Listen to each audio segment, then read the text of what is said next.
Hey everyone, welcome back. In this video, we are going to check how to link notes in Apple Notes. If you are new, hit the subscribe button for more helpful tutorials. I'll show you simple steps. Let's get started.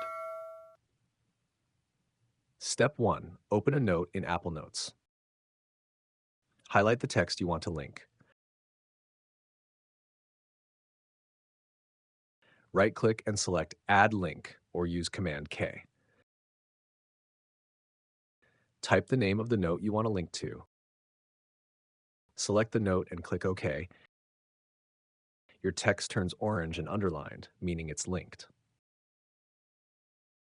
Step 2. On iPhone or iPad, open Apple Notes and select some text.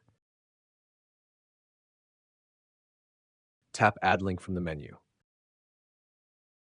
Type the note name and select it. Tap Done. Your link is now created. If this tutorial helped you, subscribe, and hit the bell icon for more productivity tips. Watch this next video on the Zettelkasten method in Apple Notes for more advanced strategies. Thanks for watching, and see you next time.